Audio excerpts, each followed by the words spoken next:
Killer Bee True Crime Podcast, Episode 4, Part 2, The Beauty Queen Killer. Due to the graphic nature of this killer's crimes, this episode contains discussions of kidnapping, rape, violence, and murder. Listener discretion is advised. In the spring of 1984, 19-year-old college student Linda Grober needed a break from studying finals. They were approaching quickly, and the stress was mounting. She drove to a local mall in Tallahassee, Florida. But as she browsed the season's latest trends, Linda noticed a middle-aged man was watching her every move. He told her his name was Christopher Wilder, and he was a photographer. He wanted to know if she ever aspired to be a model. She relaxed a little.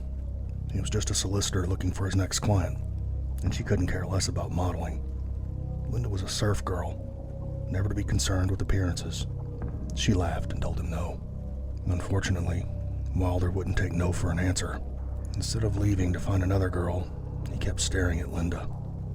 Uncomfortable, she excused herself and headed towards the exit. But as she hurried into the parking lot, she realized Wilder was keeping pace. He was following her. Fueled by fear and adrenaline, she mustered the courage to turn around and confront the agent. But before she could get the words out, Wilder punched her in the stomach. Doubled over, he picked her up and threw her in his trunk, slamming it shut. Wilder's classification as a serial killer remains unofficial. His behavior suggests he fell under the category of hedonistic killer. According to criminologists, hedonistic killers are psychopathic sexual sadists who torture and kill for pleasure. They are also described as the thrill seekers of the serial killer world. The very act of murder fuels them with a euphoric high, much like sex would for a normal person. Nobody had seen the abduction in the mall parking lot. Wilder was free and clear. Linda began to scream in the trunk. Wilder turned up a cassette tape to drown out the noise. Wilder crossed the state line into Georgia. He rented a room and parked the car as close to the hotel room as he could. He cracked the trunk, and after hours of being trapped inside, he knew the young woman wouldn't put up a fight. He put a sleeping bag over her, threw her over his shoulder, and carried her inside. Linda was relieved to be out of the trunk, but her nightmare had just begun. Wilder threw her on the bed and told her to close her eyes. He lined her eyelids with superglue and glued them shut. Wilder hooked Linda up to a homemade torture device, presumably inspired by his childhood visit to the psychiatric ward. It was a bundle of electrical cords. He wrapped exposed wires around Linda's fingers and toes and plugged the device into a wall socket. The device allowed Wilder to control how much electricity flowed into Linda's body. If she'd made any noise, he'd shock her. If she tried to escape, he'd shock her. She was completely under his control. Wilder raped her in between sessions of torture. During one of the breaks, Wilder started watching television. The superglue was coming loose from Linda's eyes. Her vision was blurred, but she could see. She saw that the bathroom door was open. Fearing the end was near, she ripped off the wires from her fingers and toes and ran to the bathroom. Before she could shut the door, Wilder burst inside and grabbed the nearby blow dryer. He hit Linda in the head as hard as he could. She fell to the ground, her eyes rolled back in her head. Wilder hesitated, unsure if she was unconscious or dead. She was neither. Linda waited until Wilder was in striking range. She reached up and clawed her fingers into his eyes. It gave her enough time to shove him out of the bathroom and lock the door. She screamed as loud as she could for help. Wilder was afraid her screams would attract attention, so he gathered his belongings quickly and left. Later at the hospital, detectives wrote down what had happened and deduced that Wilder was behind the attack.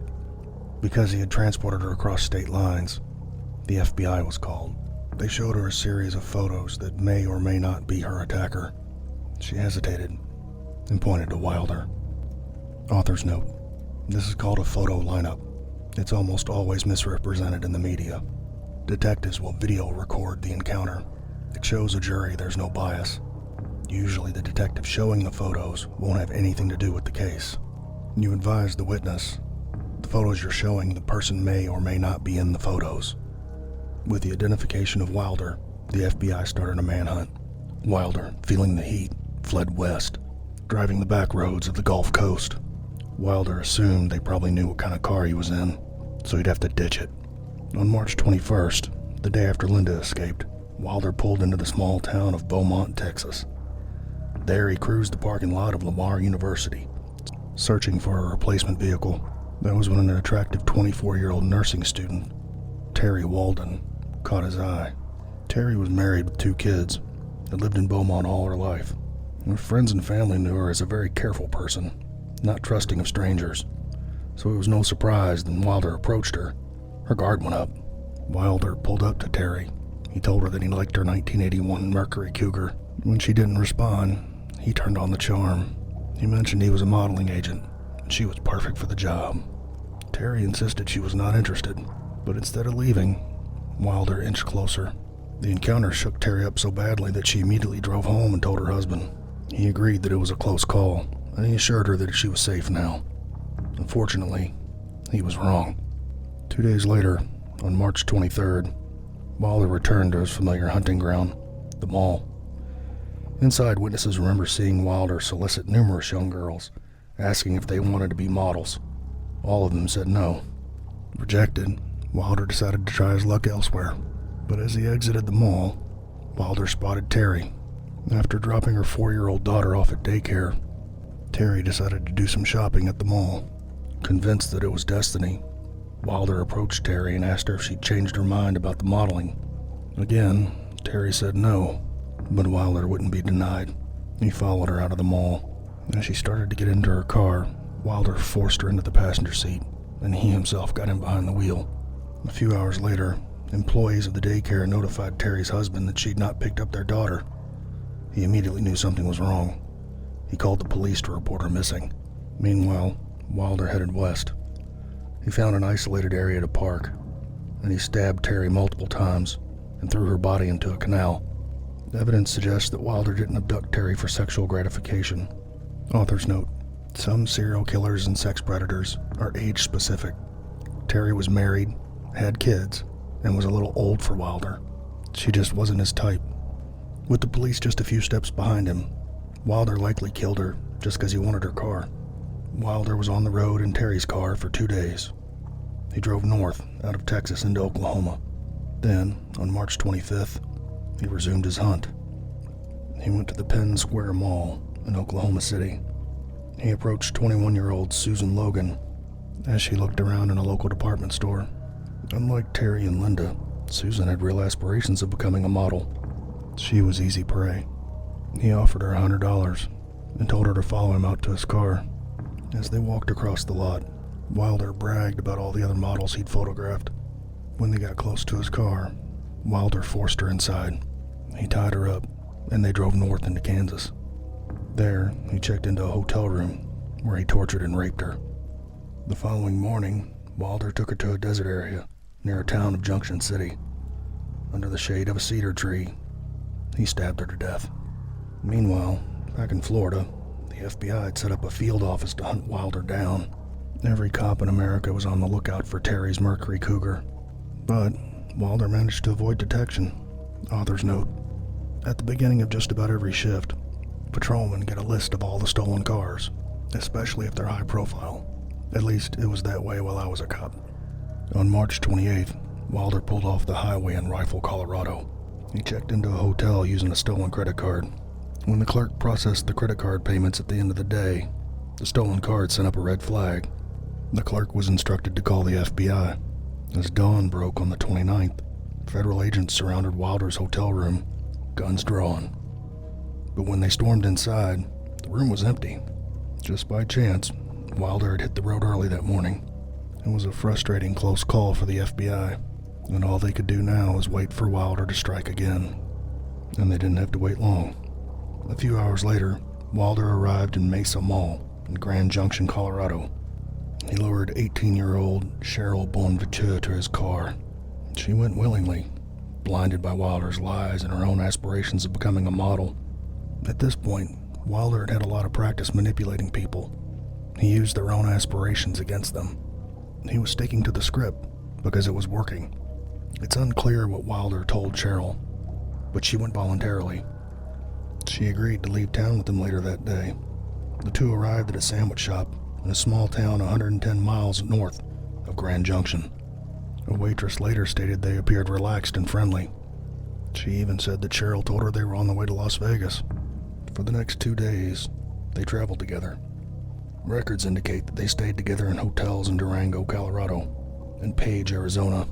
But around March 30th, Wilder got tired of her company, so along a patch of desert near the Utah-Arizona border, Wilder stabbed Cheryl in the chest. He left her dead in the desert. The FBI warned malls across the country that there was a serial killer named Christopher Wilder. They posted shopping centers with flyers of Wilder's face and recommended against holding any events where young girls may gather. The Meadows Mall in Las Vegas did not heed their warning. On April 1st, they hosted a modeling competition. The winner would make the cover of 17 magazine. The event was a huge success. Girls from miles around came to try their luck, but they weren't the only ones who showed up. Armed with his camera, Wilder brazenly walked across the mall and sat down next to the catwalk. He watched the teenage girls come out, one by one. He picked 17-year-old Michelle Kaufman. Ecstatic, Michelle agreed to follow Wilder to his car to see his portfolio. And again, Wilder followed his script: kidnapping, torturing, and raping Michelle. He dumped her lifeless body near a Southern California rest stop. Author's note: when serial killers dump bodies in the open without taking time to conceal them, usually it's because they want them found. They either feel remorse or they want credit. Wilder continued west for 2 days, eventually arriving at the California coast. But just as his MO was becoming routine, he met a young woman in Torrance that would be altogether different. One he would connect with. One that would turn into an accomplice. Just 18 days after leaving Florida, 39-year-old Christopher Wilder was responsible for an estimated 6 abductions and 5 deaths across the United States. He covered over 3,000 miles. On April 4th, in the coastal town of Torrance, California, Wilder met 16-year-old Tina Marie Risco. She was looking for a job and filling out applications. Wilder approached her from behind. He told her he'd offer $100 and a chance at fame and fortune. Under the blossoming trees of a nearby park, Tina posed for the camera. At first, it seemed innocent and fun, but as time wore on, a familiar scene emerged. When Tina said it was time for her to head home, Wilder dropped the nice guy impression. As she gathered her things, Wilder put out a large .357 Magnum pistol and pointed it at her. He ordered her into the car.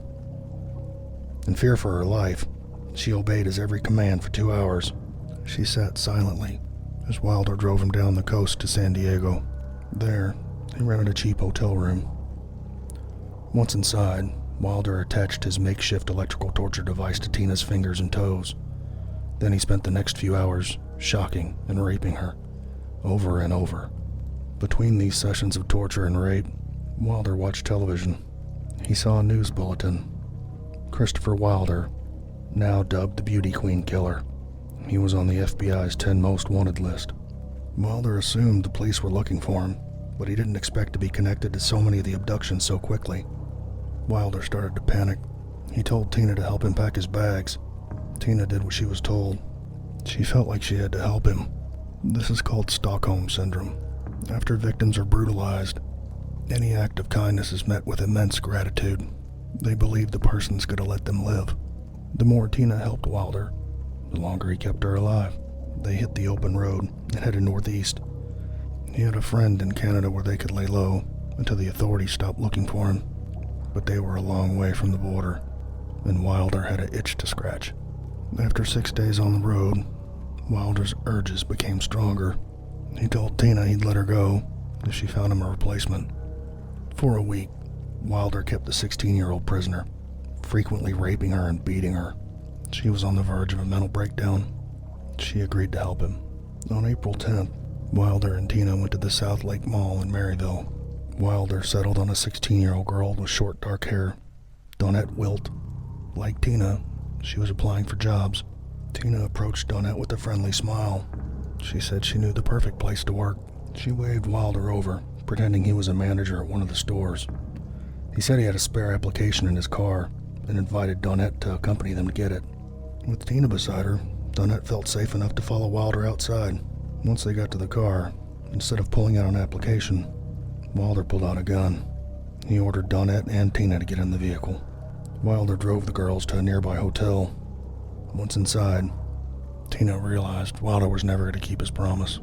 Over the next 2 days, she watched in horror as Wilder tortured and raped Donette. On April 12th, another news report popped up on his TV. This time, instead of the FBI, Tina's mother appeared before the reporters. She begged Wilder to spare her daughter's life. Once again, Wilder flew into a panic. He told Tina to pack their bags, untie Donette from the bed, and the three of them piled into Wilder's car and fled.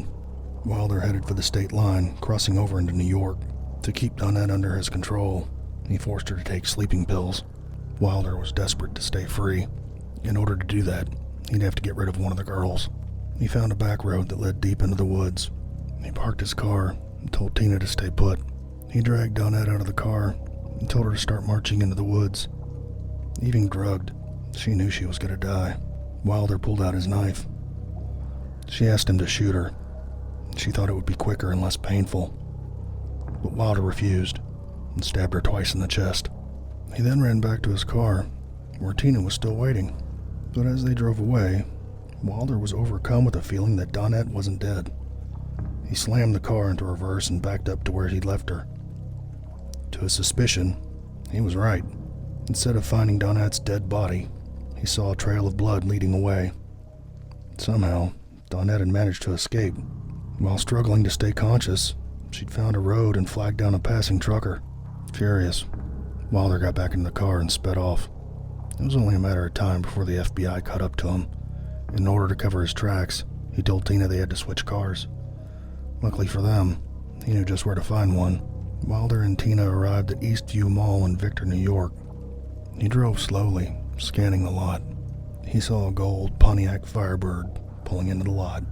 The car belonged to 33-year-old single mother, Beth Dodge. She'd gone to the mall to grab some lunch before picking up her 4-year-old daughter from daycare. Wilder tucked the pistol into his waistband and stepped out of the car. He told Tina to get behind the wheel of the Mercury and follow him. She slid over to the driver's seat and did as she was told. Before Beth could even get out of her car, Wilder drew his gun and forced her into the passenger seat. He got behind the wheel and sped out of the parking lot. Instead of fleeing, Tina followed Wilder. They pulled into a vacant gravel lot. He marched Beth into a dense patch of forest and shot her. As they sped off in Beth's Firebird, he reassured Tina he wouldn't kill her. Wilder had started to bond with Tina. When they reached Boston, Wilder took Tina into the Logan airport. He told her that he was going to die, and he didn't want her there to see it. He walked her inside and bought her a one-way ticket back to LA. Before they parted ways, he asked for a kiss on the cheek. She did as she was told. As he walked her to the gate, he told her to write a book about their time together. Although Tina had escaped, her ordeal was far from over. After landing in LA, she met with authorities and was interrogated. When the media found out Tina's involvement, they blamed her for her part. The FBI was able to narrow its search to New England, and they knew what kind of car he was in. Descriptions went out to all the police in the area. On April 13, 1984, Wilder drove the Firebird into a service station in Colebrook, New Hampshire. He was just 15 minutes from the border. State troopers spotted the gold Firebird and pulled over. One of the officers got out and cautiously approached Wilder. Wilder saw the officer and dove into the Firebird. The trooper tried to grab him from behind, but Wilder was too strong. He clawed his way across the console and grabbed his gun. Wilder then turned the gun on himself, firing 2 shots. One of the bullets passed straight through Wilder's midsection, injuring the officer. The second shot went through Wilder's heart, killing him instantly. Christopher Bernard Wilder was infamously dubbed the Beauty Queen Killer. It was a cruel moniker for the victims, the undertones of victim blaming. This has been episode 4 of the Killer Bee True Crime Podcast, The Beauty Queen Killer, Part 2. Thank you for listening, and God bless.